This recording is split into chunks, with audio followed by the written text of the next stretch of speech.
Iran's former leader lived in South Africa. But what was he doing there? Let's find out.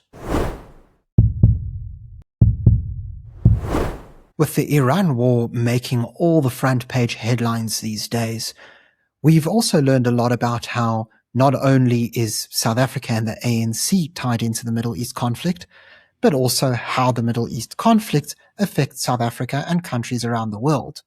But while so many people are focused on current affairs, many people might not realize just how deep the historical ties between South Africa and Iran are. So deep, in fact, that one of Iran's former leaders actually lived in South Africa for a time. So in this video, we're going to learn who this leader is, why he moved to South Africa of all places, and even take a look inside his house in Johannesburg. Now, before we do that, could I please remind you to subscribe to the channel? It's completely free, and all you have to do is click on the subscribe button below. If you would like to support the channel and enjoy some additional benefits, such as members-only videos, consider becoming a Power Club member. You can do this by clicking on the join button below. Now let's get started. So the leader I'm speaking about is Reza Shah Pahlavi. So for those who might not realize, before the Islamic regime took power in Iran during the 1979 revolution, Iran was home to a monarchy. Reza Shah Pahlavi was the second last Shah or king that Iran ever had. Now, what's particularly interesting about Reza Shah Pahlavi is that after his reign as the ruler of Iran, he ended up living in a fancy house in Johannesburg. But how did he get there?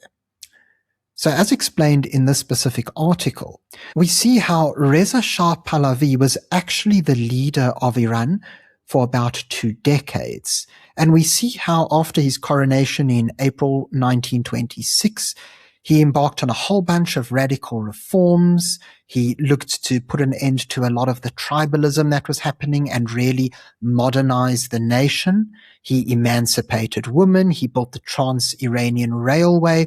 And so this was somebody who really looked to advance Iran into the modern era.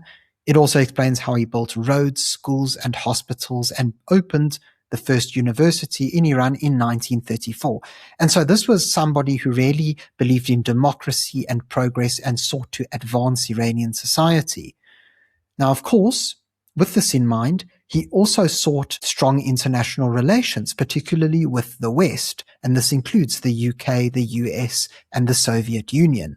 However, something really critical happened deep into his reign, and that was World War II. Reza's foreign policy was essentially consisting of playing the Soviet Union off against Great Britain, and it seems that this ultimately failed when those two powers joined forces in 1941 to fight the Germans. So it then explains how, to supply the Soviet forces with war material through Iran, the two allies jointly occupied the country in August 1941. Now, of course, in the modern era, we know that the Soviets and Britain are not exactly friends. In fact, many would say they're enemies, especially after the Cold War. However, back then, we need to remember that they put their rivalry aside in order to fight against Nazi Germany. So people have a little bit of a confused idea of who Iran was at this moment in time. You see, Reza Shah Pahlavi did support the UK and the Americans. However, he did have a tendency to also work with the Germans as well. On the other hand, he was no fan of the Soviets whatsoever. And so his sort of confusing foreign policy did frustrate the Allied forces to a great extent. We then see how, after the war, Shah decided to abdicate and allow his son and heir, Mohammad Reza Pahlavi, to adopt a policy appropriate to the new situation and to preserve his dynasty.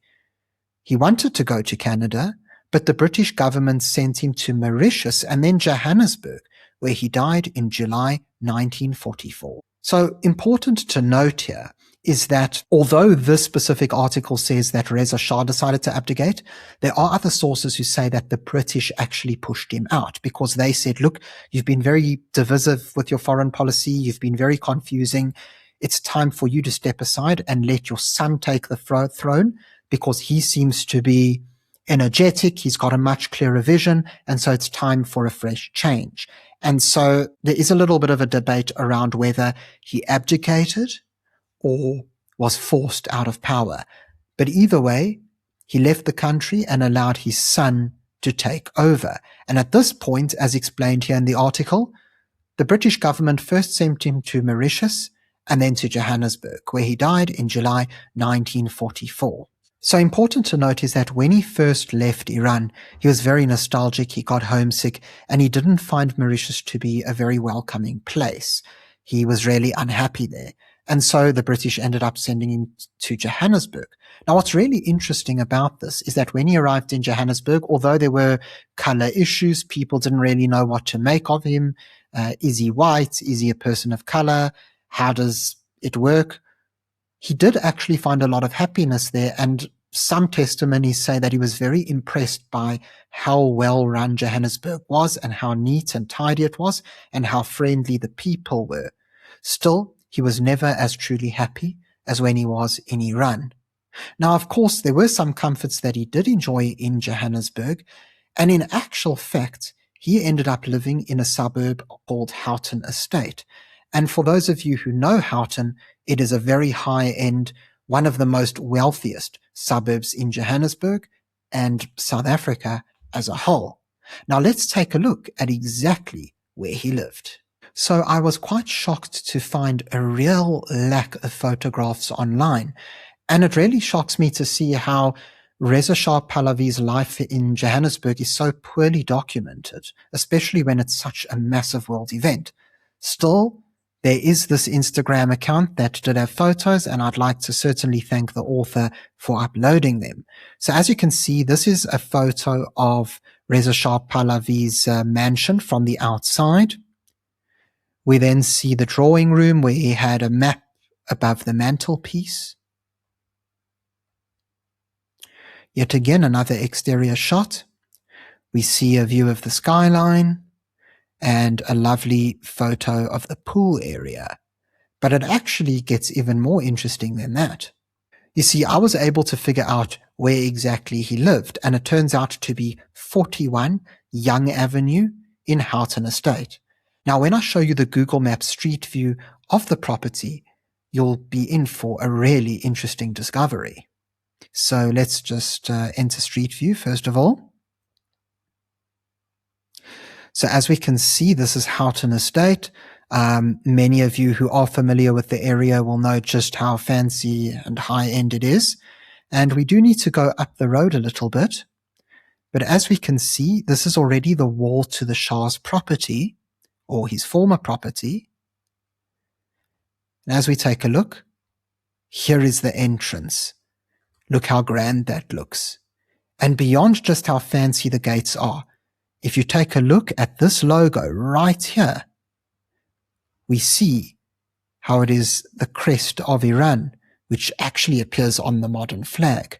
And then, of course, you have these two pillars, incredibly regal, elegant pillars with, well, it looks like a mix between a man and a lion, but of course, the lion is on the old flag of when the Shah's dynasty still ruled Iran.